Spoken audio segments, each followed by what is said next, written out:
আপনার ভিডিও থেকে background remove করতে পারবেন just use of after effects. তো আসুন শুরু করা যাক।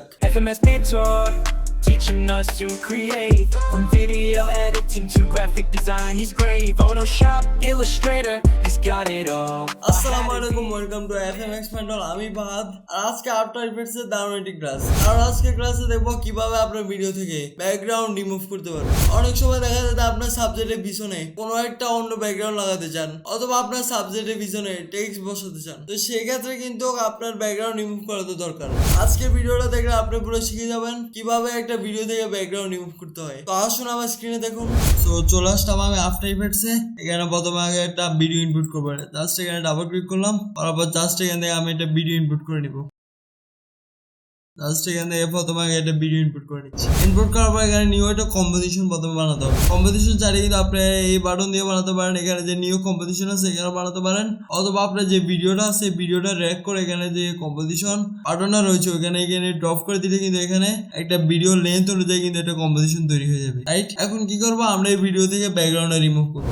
সাপোজ আমাদের ভিডিওটা ব্যাকগ্রাউন্ড রিমুভ করার পর ভিডিওর পিছনে একটা টেক্সট আমরা লাগাবো। ঠিক এটাই করবো আফটার ইফেক্টস এ। তো আমরা কি করতে হবে, আমাদের এখানে যে টুলটা রয়েছে এই টুলটা সিলেক্ট করতে হবে। সিলেক্ট করার পর আমাদের যেতে হবে এই ভিডিওর ভিতরে যাওয়ার জন্য জাস্ট এখানে ডবল ক্লিক করবো। ক্লিক করার পর আপনি দেখবেন এখানে একটা উইন্ডোর পাশে আরেকটা উইন্ডো কিন্তু খুলে গেছে। জাস্ট এই উইন্ডোর মধ্যে কিন্তু আমাদের র্যাক করতে হবে। আপনারা দেখবেন যখন এই উইন্ডোটা যদি না খোলা থাকে, সাপোজ আপনি টুলটা নিয়েছেন, আপনি কিন্তু এখানে কোনো কাজ কিন্তু হবে না। মানে লেয়ার থেকে ভিডিওটা করতে হবে ডাবল ক্লিক করার পর এই যে এখানে একটা উইন্ডো কিন্তু খুলে গেছে, আর হচ্ছে প্রিভিউ উইন্ডোর পাশে আরেকটা নতুন উইন্ডো খুলে গেছে। খুলে যাওয়ার পর কিন্তু আপনার কার্সারটা কিছুটা এমন দেখাবে। আর যদি আপনি এই উইন্ডোতে থাকেন তাহলে কিন্তু এই কার্সারটা কিন্তু ভালো মতন দেখা যাবে না। আপনাদের কি করতে হবে, এখানের মধ্যে জাস্ট ডাবল ক্লিক করতে হবে। এই ভিডিওর যে লেয়ারটা রয়েছে এই লেয়ার ডাবল ক্লিক করতে হবে, করার পর আপনাকে আরেকটা উইন্ডোতে নিয়ে আসবে। আসার পর আপনাকে কি করতে হবে, এখানে যে কার্সারটা রয়েছে কার্সারটা র্যাক করতে হবে। র্যাক করে দেখবেন এক ধরনের লাইন বেরোচ্ছে, এটা কিন্তু গ্রিন লাইন। ঠিক আছে, আপনি যতটুকু অংশ রাখতে চান ততটুকু অংশের মধ্যে কিন্তু এটা ঘুরাতে হবে। রাইট, এখানে আমি পুরোপুরি ঘুরাচ্ছি।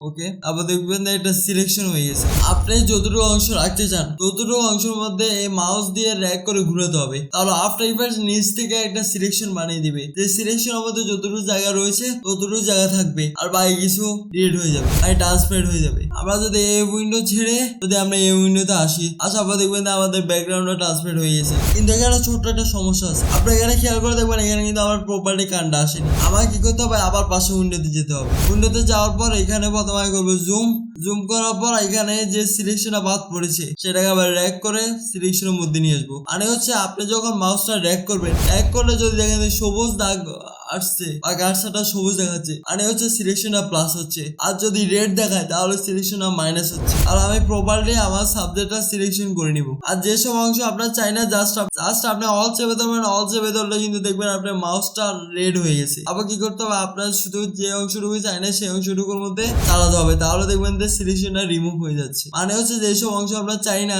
সেসব অংশ মানে মাউসটা চালিয়ে আফটার ইফেক্টস কে এটা বুঝাবেন যে অংশ চাই না, আফটার ইফেক্টস নিচ থেকে সেই সিলেকশন থেকে বাতিল করে দিবেন। তো আমি এখানে প্রপার্টি যদি আমার সিলেকশনটা তৈরি করে নিই, এখানে প্রপার্টি আমার যে সিলেকশন আছে সেটা প্রপার্টি কমপ্লিট করে নিব, এবং মেক শিওর আপনার পুরো এজেসটা ঠিক আছে কিনা সবকিছু কিন্তু চেক দিয়ে দেখবেন। তারপর যদি আপনার ভিডিওটা ঠিক মতো থেকে থাকে তারপর চলে আসবেন আপনার কম্পোজিশন উইন্ডোতে। তারপর দেখবেন যে আপনার যে ভিডিওটা রয়েছে এই ভিডিওতে কিন্তু ব্যাকগ্রাউন্ড গায়েব হয়ে গেছে। এখন আপনাকে কি করতে হবে, আপনার টেক্সট লিখতে হবে বা অন্য কোনো ব্যাকগ্রাউন্ড দিতে হবে। আপনার যেটা প্রয়োজন ওটা ইউজ করবেন। জাস্ট প্রথমে আমি নিচ্ছি টেক্সট টুল, তারপর এখানে ক্লিক করবো, তারপর আমার চ্যানেলের নাম দিয়ে দিচ্ছি।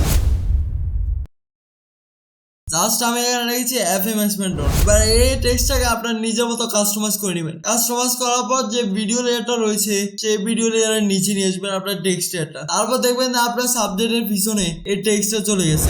সাপোজ যদি আমি এখানে করি,